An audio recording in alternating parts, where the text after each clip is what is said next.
And what's up, everybody? I'm back with another movie review, and today I am reviewing Kung Fu Panda 4. So far, the final of the movies released in this franchise was released, I think, back in 2024, so I guess just last year. But, oh man, let's just say I hope that the Kung Fu Panda series is over, because this movie was a dud. I got a lot of thoughts on this movie, so let's just jump right into it, shall we?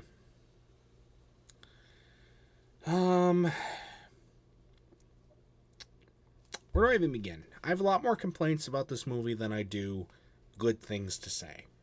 Let's first talk about the good things that I have to say. The cinematography is still great. That's good. That held up. Tai Lung, the return of Tai Lung is pretty cool. I wish they had built up the return of the other main villains from the other two movies as well, but apparently they couldn't afford their voice actors, so they're just kind of there, but don't say anything. I will say Tai Lung's return is a little underwhelming, but it is still pretty cool to see him come back. And that's really where my sentiments with the good side of this end. Oh, Jack Black's still in it. He does a really good job, as always. That should just be a guarantee by now.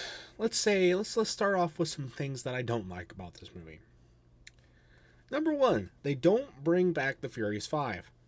They come back in the end. They come back at the end credits scene, but they don't say anything. They didn't get their voice actors back because they couldn't afford them. Mostly because, allegedly, they had to pay up the arse to get Aquafina for a completely new character. I don't like this Fox character at all. I think she is shoehorned in just for something different. Something to change it up for the sake of changing it up, which just doesn't make any sense. She's annoying a little bit. She's a little annoying. And it's really, but what's, as a character at least, she's pretty annoying, but what really is annoying is how Poe trusts her so fast and just for no reason.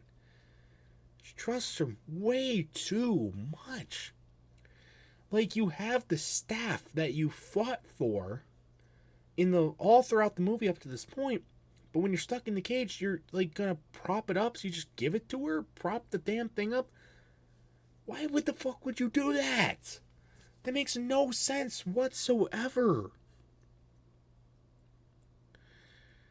Doesn't make any sense.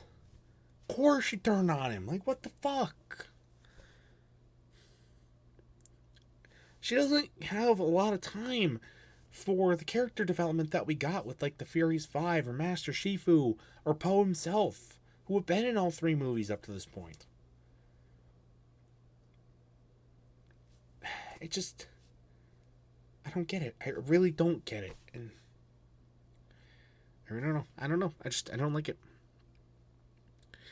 And that leads into the whole thing about the side plot. Of course, the main enemy is this chameleon character, which she's fine. She's a fine enemy. I'd say probably either third or last on my Kung Fu Panda main villains list. Tai Lung's still the best. I think Kai is second. And I think she's either third or fourth. We could flip her with the peacock. I really don't know. But this the other side plot besides that is this whole successor to the Dragon Warrior. I'm picking a new successor. And this whole thing, it is a load of bullshit. You can see from the beginning when they start to explain, when Shifu starts to explain this to Poe in the movie, you can tell it was just something that they threw together at the last second so that they could have a structure to stand on to make a fourth movie, to make more money. This is not something that sticks along with anything from the first three movies. In the first movie, there has never been a Dragon Warrior before Poe. There was nothing about it.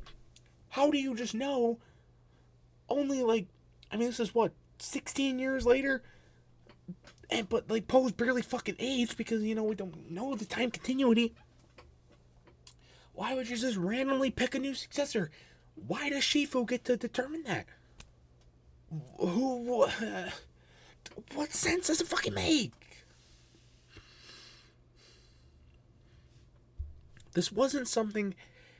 At least you would think that they would hint at it or like have something that you could connect it back to from at least the first movie, if not the second or the third movie. Somewhere in there. And they don't. This is just something completely new that they pulled out of their ass.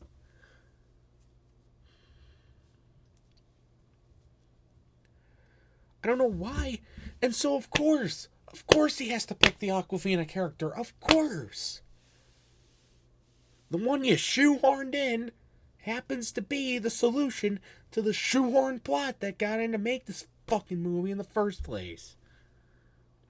Makes perfect sense. You got a rushed piece of shit and another rushed piece of shit. You put them together, two rushed pieces of shit.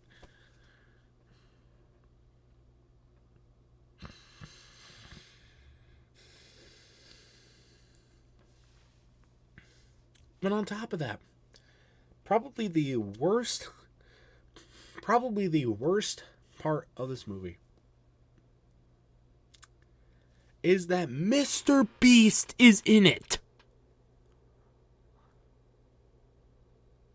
What the fuck? Motherfucker says one line too. You were telling me that they couldn't get back Seth Rogen, David Cross, whoever voices Tigers, whoever voices the snake. Who's the other one? Oh, whoever voices the monkey. You couldn't get any of those characters back. Any character that we could have related to, any character that stuck around through the first 3 fucking movies and could have been a much better point to the plot. At least Tigers. At least get Tigers back. That was the whole thing in the first movie. She wanted to be the Dragon Warrior, and she thought it was going to be her. At least now, in the end of the 4th movie, you could come around and finally give her that role.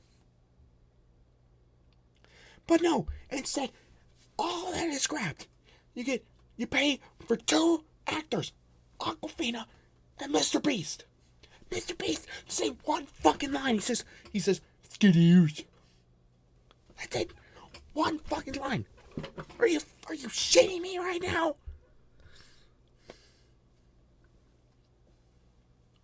This movie is dumb. Okay, the first 3 movies made sense. They had a good plot. They built upon each other, and they had a point. They had an underlying point. This movie has no point. It was obviously just made to make money, and it's very noticeable from the first 5 minutes. It's obvious that they're out of ideas. It's obvious that they only care about the money. Yeah, you get that cool Jack Black song, the remix of Baby One More Time. That's a great song. But it doesn't save the movie.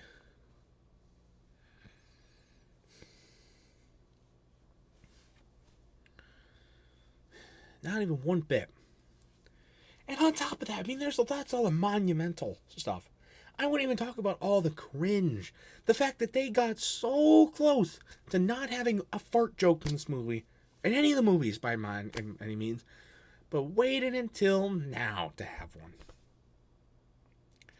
In like the last third of the movie, or I guess really about second half, they finally broke and got a fart joke in.